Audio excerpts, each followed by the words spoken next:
Magandang araw po sa lahat ng mga content creators at mga kaibigan natin. Today is Thursday, February 22, 2024. Yan. So guys, ginawa ko po tong video na to hindi po dahil para pagkakitaan, kundi ako po ay humingi ng paumanhin o pasensya dun sa mga tao na apektado about dun sa ginagawa namin ni Boss John Lloyd Cruz de Italia. Sa mga concern po, maraming salamat sa inyo. Sa mga nagagalit po kay Boss John Lloyd Cruz de Italia, wala po yon. Ano po yun namin? Prank po lang po yon para sa mga kaibigan namin. At kung kayo po ay nadadamay, pasensya na po. And doon naman po sa mga nagagalit talaga sa ginagawa namin, talagang sabihin na natin na sorry po.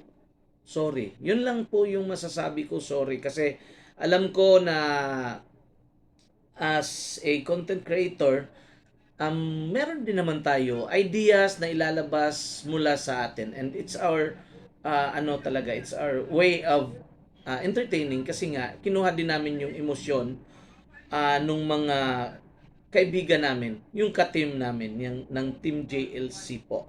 So sa mga kaibigan po natin na talagang hanggang ngayon ay andun pa rin sa kanila yung galit at puot na nadarama ngayon, ako po ay humingi talaga ng paumanhin. Kasi nga, ano lang talaga yun, kumbaga, for the content. As content creator, kailangan din natin na lawakan din natin yung pag-iisip natin. Okay, so sa mga nag-chat, nag-text, hindi ko na po kayo iisa-isahin pa. Alam nyo na kung sino kayo. Maraming salamat po sa inyo. I know, mahal na mahal natin ang isa't isa, mga kaibigan natin. Mga hindi man natin ka-team or anuman, kundi lahat tayo talaga dito is suportahan lang to.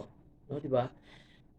Ano to, pangkatuwaan ko lang po itong paggawa ko ng mga content.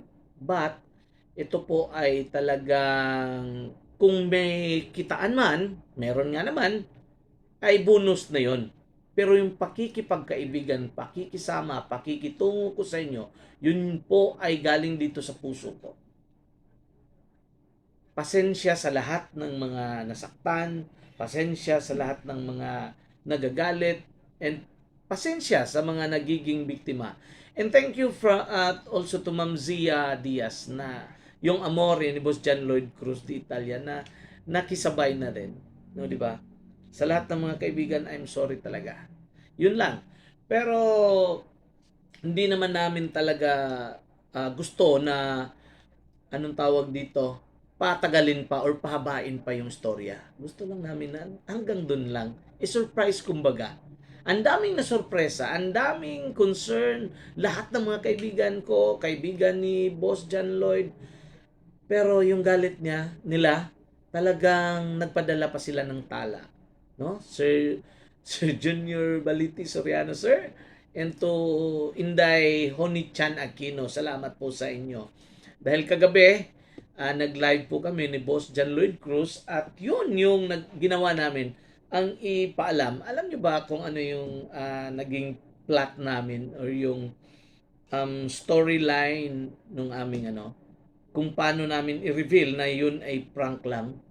Naghahamunan kami. Yung parang totoong galit, nag-live siya, nag-live din ako. Ayokong umakyat dun sa live niya. Kasi live niya yun. Kumbaga, magiging unethical naman pag dun ako aakyat sa kanya. Kasi wala akong galit, kumbaga. Pero siya daw yung tawag dito, siya daw yung galit na galit. Ang ginawa namin, hindi lang ako umakyat, kundi nag-live din ako. Sabi niya, tinapos ko, nag-end live ako para lang pag-usapan natin to. Ano na, doon nakapin-post pa ako sa mga post niya. 2 long form video and meron pa sigurong mga reels. So, di ba? Yun, katuwaan lang talaga. And again, I am very sorry po. Thank you and I love you. Toot, toot, woot, woot, yahoo! Team JLC, shout out!